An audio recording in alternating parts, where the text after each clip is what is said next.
बिस्मिल्लाहिर्रहमानिर्रहीम। Welcome back dear student. आज का जो हमारा टॉपिक है वो है सेल साइकिल, यानी हम क्लास 9 बायोलॉजी की चैप्टर नंबर 5 स्टार्ट कर रहे हैं by the title cell cycle. यानी जिस तरह नाम से ही ज़ाहिर है, हमने चैप्टर नंबर 4 में हमने पढ़ा सेल के बारे में। सेल के अंदर जो जो चीज़ें पाई जाती है जिसको हमने ऑर्गेनेल पढ़ा था, फिर हमने सारे ऑर्गेनेल को डिटेल के साथ पढ़ा है। अब इस चैप्टर में जो सेल है ये कुछ इवेंट्स सेल के अंदर होते हैं जिसकी वजह से सेल डिवाइड हो रहा है, सेल डिवाइड हो जाता है, या कुछ इवेंट ऐसे होते हैं जब इस डिवीज़न के लिए सेल खुद को प्रिपेयर कर रहा है। यानी कुछ ऐसे एंजाइम्स की प्रोडक्शन हो जाती है जिसकी वजह से सेल की डिवीज़न हो जाती है, ये सेल मैच्योर हो जाता है, कुछ चीज़ों की एंट्री हो जाती है, कुछ चीज़ों की रिप्लिकेशन हो जाती है। इन सारी इवेंट्स को हम अगर देखें, हम इस चैप्टर में इन सारी इवेंट्स के बारे में पढ़ेंगे। इसलिए हम ये मतलब सेल साइकिल का मतलब ये नहीं कि कोई सेल कोई साइकिल चला रहा है, नहीं, इसका ये मतलब नहीं। सेल्स बायो में जब भी साइकिल का लफ्ज़ आ जाए तो इसका मतलब होगा इवेंट्स, यानी कुछ ऐसे फेजेस होते हैं, कुछ ऐसे इवेंट्स होते हैं जो हमें रिक्वायर्ड रिजल्ट तक पहुंचा देते हैं। जिस तरह हम ग्रोथ करते रहते हैं तो इस ग्रोथ की वजह से सेल डिवाइड हो जाता है। अब इस डिवीज़न के लिए सेल के अंदर कुछ इवेंट्स हो जाते हैं। अब ये डिवीज़न और ये इवेंट्स, इन सारों को मिलाकर हम क्या कहते हैं, सेल साइकिल कहते हैं। अगर हम इसको डिफाइन करना चाहें कि the cycle consisting of all those phases या events through which a mature cell passes and divides into daughter cell. यानी सेल साइकिल किया है, ये कुछ इवेंट्स है, ये कुछ इवेंट्स है या फेजेस है जिसकी वजह से एक मेच्योर सेल पास हो, यानी गुजर जाता है और डिवाइड हो जाता है इनटू टू डॉटर सेल। जब हम ग्रोथ करते रहते हैं तो उस ग्रोथ की वजह ये होती है कि सेल डिवाइड हो जाते हैं, यानी एक सेल से दो बन जाते हैं, फिर उन दो से अलग अलग दो सेल बन जाते हैं, जिसको हम आगे पढ़ेंगे माइटोसिस। इस प्रोसेस को माइटोसिस कहते हैं और ये कंटिन्यूसली हमारी बॉडी में होते रहते हैं। यानी ये कुछ ऐसे फेजेस है सेल साइकिल में जहाँ पे सेल डिवाइड हो जाता है। यानी एक तो सेल डिवाइड हो जाता है और उस डिवीजन के लिए कुछ इवेंट्स होते हैं जब वो सेल खुद को प्रिपेयर कर लेता है। तो ये दो अलग अलग इवेंट्स हैं, एक में सेल डिवीजन है और दूसरे में है खुद को प्रिपेयर करना फॉर डिवीजन। यानी हम कह सकते हैं कि सेल साइकिल के कितने स्टेजेस है, दो स्टेजेस है। एक है, इसको हम इंटरफेस कहते हैं, नाम से ही जाहिर है इंटरफेस। यानी इसमें सेल एंटर होगा कुछ चीज़ के लिए, कुछ फॉर द बेटर प्रोडक्ट, यानी जो हमारा रिक्वायर्ड रिजल्ट है उसको उसको गेन करने के लिए सेल एंटर होगा, ताकि वो चीज़ें जो सेल उसकी ज़रूरत है वो सेल रिसीव कर सके। और दूसरा है डिवीजन फेज, यानी इसमें सेल डिवाइड होगा और इस फेज में क्या करेगा, डिवीजन के लिए जो जो चीज़ें रिक्वायर्ड है वो होती रहेगी। यानी हम कह सकते हैं कि जो सेल साइकिल है वो बेसिकली दो स्टेजेस होते हैं। एक इंटरफेस होता है जिसमें सेल खुद को प्रिपेयर कर लेता है डिवीजन के लिए, दूसरा स्टेज है डिवीजन, इसको हम कहते हैं डिवीजन फेज। और फिर ये डिवीजन दो की होती है, दो तरह होती है, एक होती है माइटोसिस, एक होती है मियोसिस।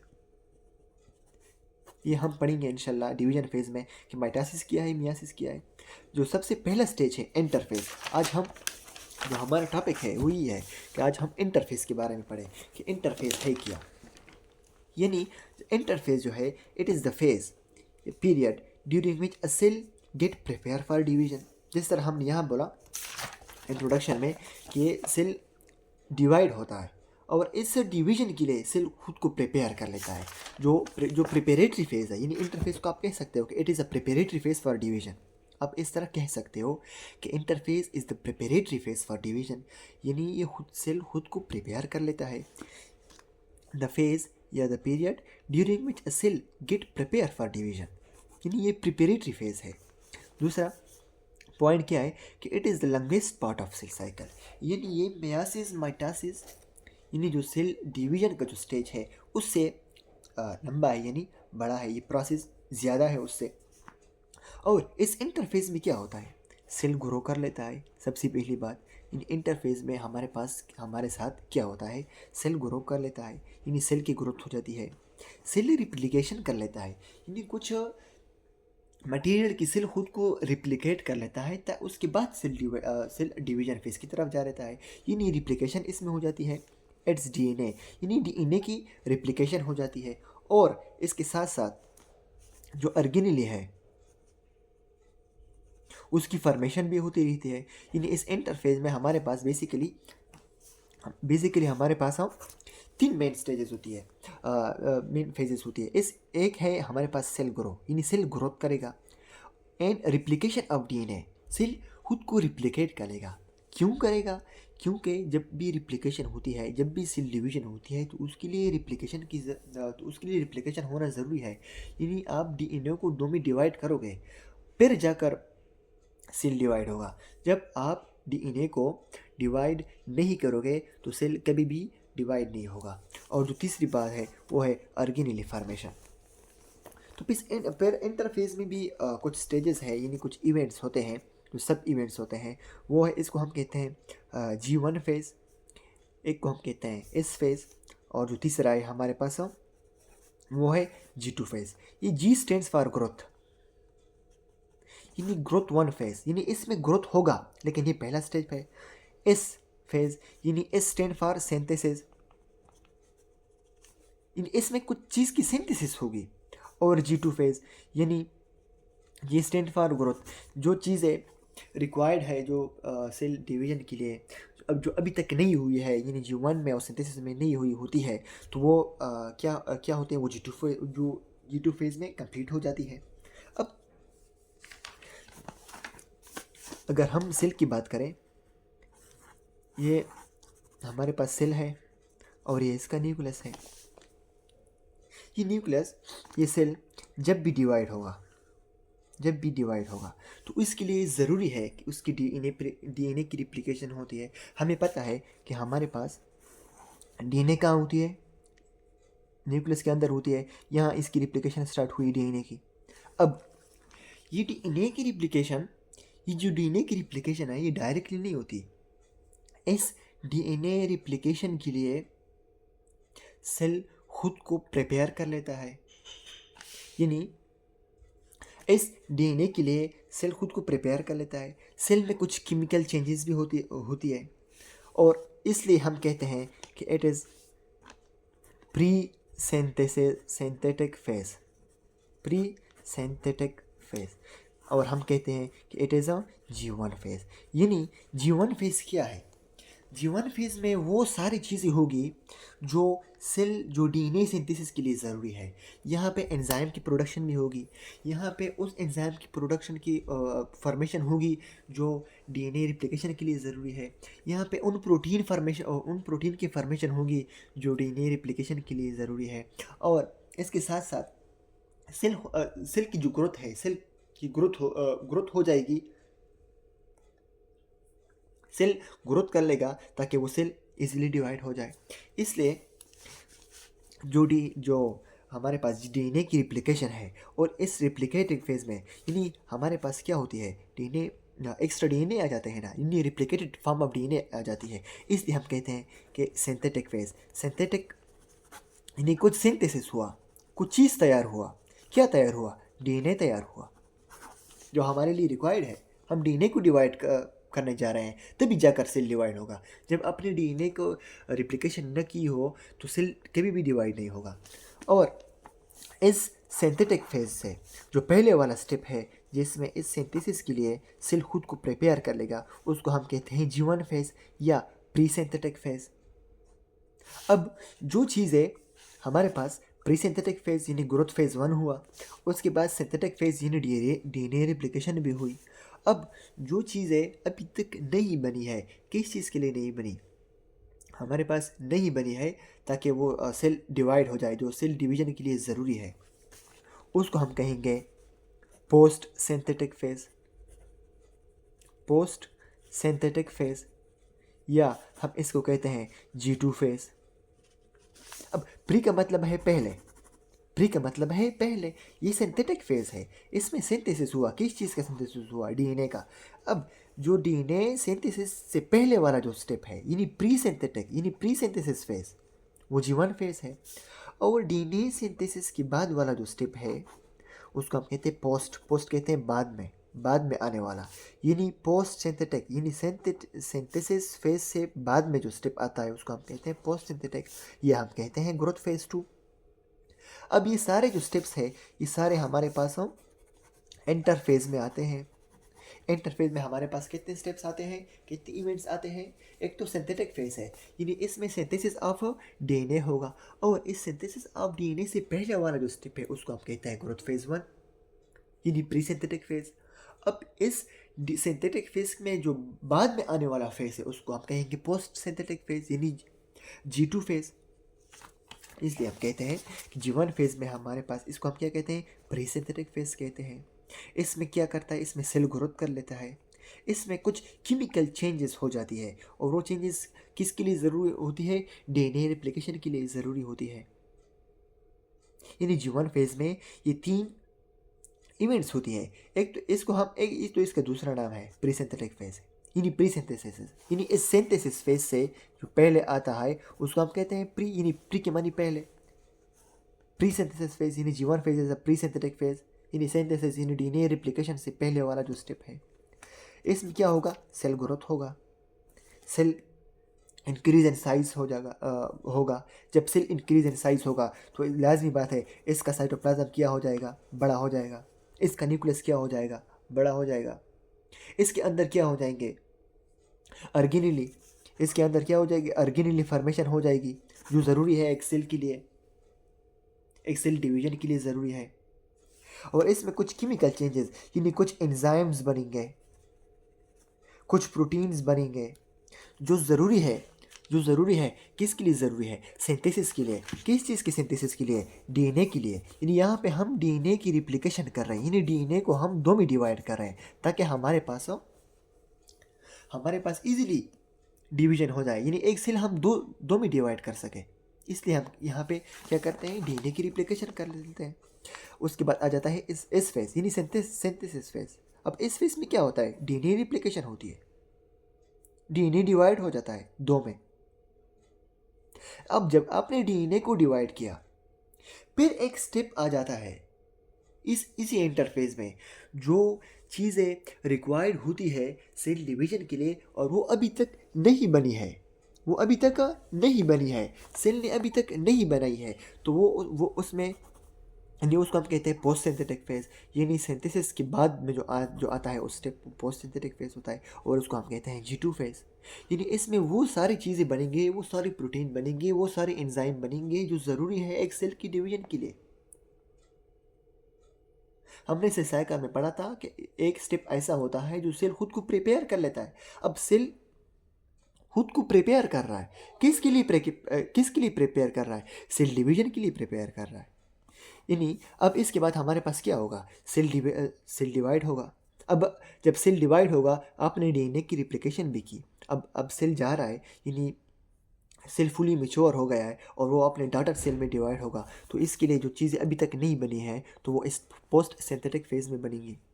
इसलिए हम कहते हैं कि इस स्टेप में हमारे पास क्या होता है, cell prepares proteins, microtubules, centrioles. यानी सेंट्रियोल्स ही ऐसी चीज़ें हैं जब डीएनए रिप्लिकेशन हो जाए जिसकी वजह से सेल डिवीजन स्टार्ट कर लेते हैं। यानी माइक्रोट्यूब्यूल जो है हमारे पास, जो 3 टाइप्स ऑफ माइक्रोट्यूब्यूल है, एक्टिन, मायोसिन वगैरह, ये हमारे पास जो माइक्रोफिलामेंट्स वगैरह हैं वो ज़रूरी होती है, ये सेंट्रियोल ज़रूरी होते हैं एक सेल की डिवीजन के लिए। जब ये आपने नहीं बनाए हैं तो सेल कभी भी डिवाइड नहीं होगा। पहले आपने डीएनए की रिप्लिकेशन कर लिया, जहाँ भी डीएनए रिप्लिकेट हो जाए इट मीन्स ये सेल डिवाइड हो रहा है। उसके बाद डायरेक्ट बनेंगे, क्या बनेंगे, सेंट्रियोल बनेंगे। जब सेंट्रियोल बन गए तो ये सेल रेडी है फॉर इट्स डिवीजन। यानी G2 फेज में आपने सेंट्रियोल क्या किए, प्रिपेयर किए। अब ये सेल रेडी है किसके लिए, डिवीजन के लिए। अब ये सेल जाएगा जो हमारे पास जो डिवीजन फेज था, यानी या तो माइटोसिस में जाएगा या तो ये मियासिस में जाएगा, क्योंकि सेल ने जो चीज़ें सेल के लिए रिक्वायर्ड थी अब वो बन गई है, अब वो चीज़ें बन गई है सेल के लिए, इसलिए सेल अब जो डिवाइडरी फेज है उसमें जाएगा। तो स्टूडेंट, एक होता है हमारे पास G0 फेज। आपके बुक में फॉर योर इन्फॉर्मेशन में G0 फेज का जिक्र हुआ है। अब ये जी नॉट मीन्स यानी इस सेल में ग्रोथ नहीं होगा। ये एक ऐसा फेज है जहाँ पर सेल ग्रोथ नहीं करता। सेल कभी भी ग्रोथ नहीं करेगा इस सेल में। तो सेल क्या कर लेता है स्टूडेंट, अगर मैं यहाँ ड्रा करना चाहूँ तो ये हमारे पास एक सेल है। यहाँ पे हमारे पास क्या हुआ, डीएनए की रिप्लिकेशन हुई, ये इसका न्यूक्लियस हुआ, ये इसका न्यूक्लियस हुआ और ये सेल है। यहाँ पे हमारे पास था प्री सिंथेटिक फेज यानी G1 फेज। ये हमारे पास क्या, ये इस फेज हुआ। और ये जो है ये G2 फेज है, जहाँ पर हमारे पास बनी है सेंट्रियोल वगैरह, हमारे पास माइक्रोट्यूब्यूल्स वगैरह, ये सब क्या है, ये सब बनी है। यहाँ पे हमारे पास सेल की ग्रोथ हुई थी, यहाँ पे हमारे पास डीएनए रिप्लिकेशन हुई थी। अब ये सेल क्या कर लेता है, ये G0 फेज में चला जाता है। यानी इस G0 फेज पर हमने क्या कहा, हमने टिश्यू को 3 पे डिवाइड किया।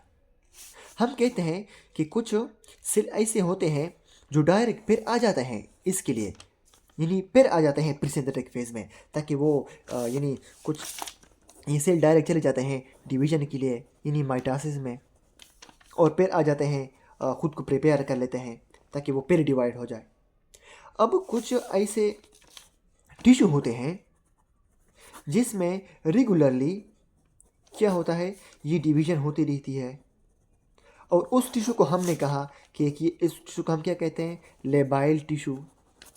यानी लेबाइल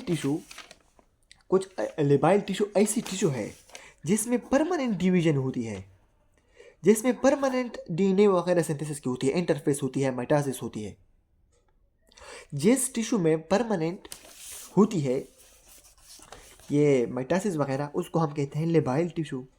और इस टिश्यू का एग्जाम्पल क्या है हमारे पास, एग्जाम्पल है स्किन। स्किन को देखो ना, जब भी आपको कट लग जाती है तो वो क्या हो जाती है, वो रिजेनरेशन हो जाती है, वो आपका जख्म भर जाता है। वो क्यों भर जाता है, ताकि जो सेल आपके गए हैं, आपके सेल लॉस हुए हैं, वो सेल दोबारा आ जाते हैं। वो किस तरह दोबारा आ जाते हैं, जो दूसरे सेल होते हैं वो खुद को डिवाइड कर लेते हैं, वो खुद को वो क्या कर लेते हैं, वो माइटोसिस कर लेते हैं। जब आप बढ़ते रहते हो तो आपका स्किन भी आपके साथ बढ़ता रहता है, आपकी स्किन भी ग्रोथ करती रहती है। तो ये जो है इरेगुलरली ग्रोथ होती है स्किन की। अभी ये ऐसा टिश्यू जिसमें माइटोसिस वगैरह रेगुलरली होती है, जिसमें इंटरफेस वगैरह रेगुलरली होती है, तो उसको हम कहते हैं लेबाइल टिश्यू। इसमें आ जाते हैं हमारे पास जो गैस्ट्रोइंटेस्टाइनल टिश्यू वगैरह सेल है, इसमें वो सेल भी आ जाते हैं। और एक होते हैं स्टेबल टिश्यू, यानी एक सेल है वो चला गया है G2 फेज उसने किया, लेकिन वो चला जाता है G0 फेज में। वो डिवाइड भी नहीं हो जाता, वो माइटोसिस में एंटर भी नहीं हो जाता। ये G2 के लिए जब सेल G2 फेज में एंटर हो जाता है तो वो it will directly enter into mitosis और मियासिस। कुछ सेल यहाँ G2 पे स्टेबल हो जाते हैं, यानी वो इस माइटोसिस और मियासिस में एंटर ही नहीं होते। कब एंटर होंगे, जब कोई डैमेज हो, जब उसकी ज़रूरत पड़ जाती है, जब उसकी आपको ज़रूरत पड़ जाती है। देखो आपने सुना होगा लेवर के बारे में कि लेवर को जब कट लग जाती है, लेवर को जब कट लग जाती है तो उसके बाद लेवर खुद को रिजेनरेट कर जाते हैं। यानी जब लेवर एक ह्यूमन के अंदर, एक एनिमल के अंदर लेवर बनी है, उसकी अपनी एवरेज साइज यानी 1.8 kg उसका साइज़ है। यानी आपके अगर 1.8 kg आपका लेवर साइज़ है, आपकी लेवर भी नॉर्मल है, तो इसमें कभी भी डिवीजन नहीं होगी, ये कभी भी नहीं बढ़ेगा, इसका उतना ही साइज़ होगा। लेकिन जब आपके लेवर कुछ बीमारी वगैरह आ जाती है जिसकी वजह से आपका लेवर कट जाता है, तो उसके बाद वो लेवर क्या हो जाएगा, वो फिर डिवीजन स्टार्ट करेगा, अपने ओरिजिनल साइज़ को फिर पहुंच जाएगा अपने नॉर्मल फंक्शन के लिए। इसलिए उसको हम क्या कहते हैं, वो क्यों होता है, क्योंकि वो जो लेवर है वो G0 फेज में है, वो G0 फेज में स्टे कर रहा है। जब तक इसको बाहर से स्टिमुलस नहीं आएगा वो डायरेक्ट माइटोसिस मियासिस में नहीं जाएगा। जब तक वो उसको स्टिमुलस नहीं मिलेगा वो माइटोसिस मियासिस में एंटर नहीं होगा। इसलिए हम कहते हैं कि जो लिवर है, जो आपकी किडनी है, वो स्टेबल टिश्यू है। ये क्यों है? क्योंकि ये जिनाट फेज में पड़े हैं। ये सारे इसके सेल जो है ये सारे इसमें सारे में जिनाट फेज में पड़े हैं। और कुछ टिश्यू है परमानेंट टिश्यू, उसको हम कहते हैं कि परमानेंट टिश्यू। और वो टिश्यू है जो सारे जिनाट फेज में पड़े हैं, लेकिन कभी भी इसको बाहर अगर स्टिमुलस मिल भी जाए तो वो माइटासिस में एंटर नहीं होंगे। और ऐसे सेल कौन से सेल होते हैं? Cardiac cells. देखो, अब आप पीस ऑफ हार्ट कट नहीं कर सकते। वो अगर आप कट कर ले, फर्ज करें आपने कट किया, तो वो कभी भी रिजेनरेट नहीं होगा, क्योंकि वो सारे जिनाट फेज में पड़े हैं। इसलिए तो हम इसको कहते हैं कि परमानेंट टिश्यू है। न्यूरॉन है आपका, न्यूरॉन कभी भी रिजेनरेट नहीं होगा। न्यूरॉन कभी भी रीजेनरेट नहीं होगा। वो सेल सारे जिनाट में पड़े हैं। स्टूडेंट, इस बात को आप समझे।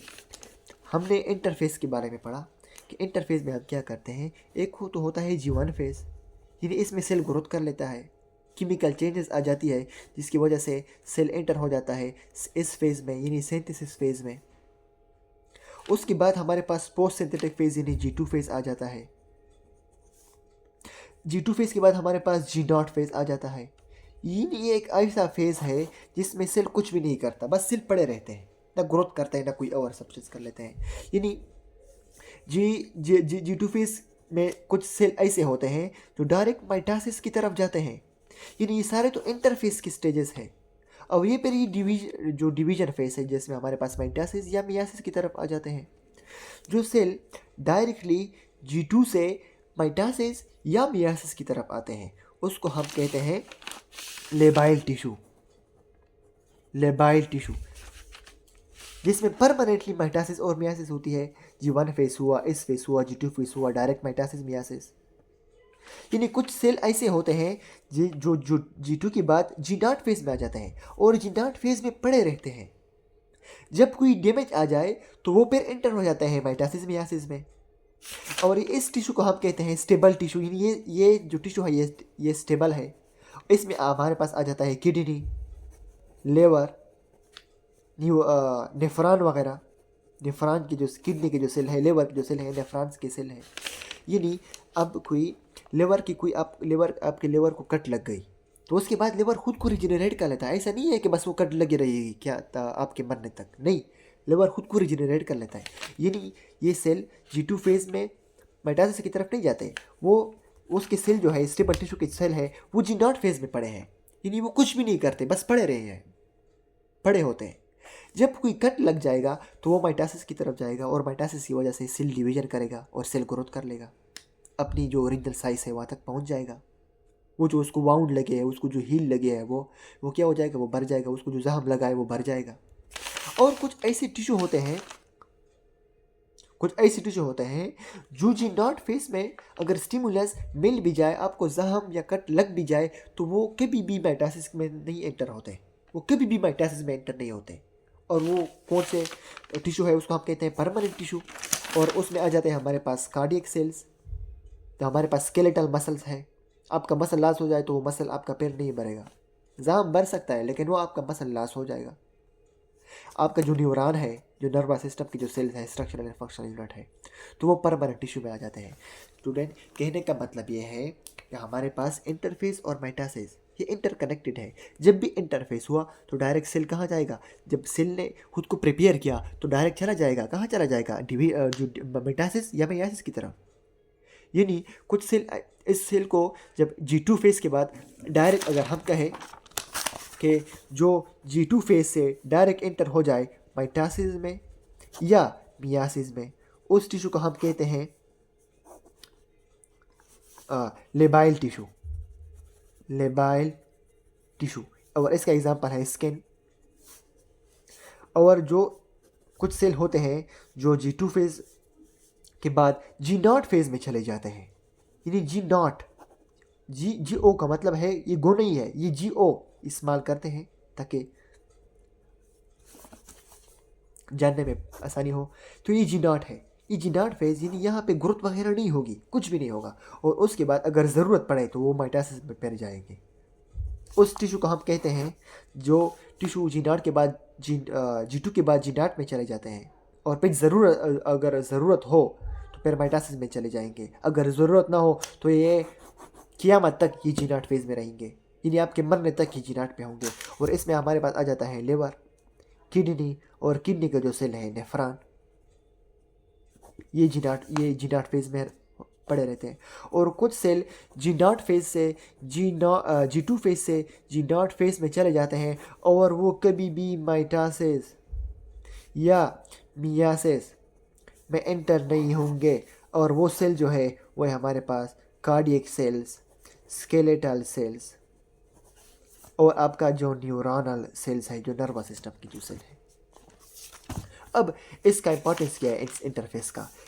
एक तो इंपॉर्टेंट है कि इसमें सेल ग्रोथ होगा, इसमें हमारे पास डीएनए रिप्लिकेशन होगी जो ज़रूरी है सेल की डिवीजन के लिए, और ऑर्गेनेली की प्रोडक्शन होगी जो हमारे पास जी1 फेज़ में होती थी, ताकि सेल रेडी हो जाए किसके लिए? डिवीजन के लिए। और उस डिवीजन में फिर हम पढ़ेंगे डिवीजन की जो स्टेजेस है वो एक तो है माइटोसिस और एक है मियासिस।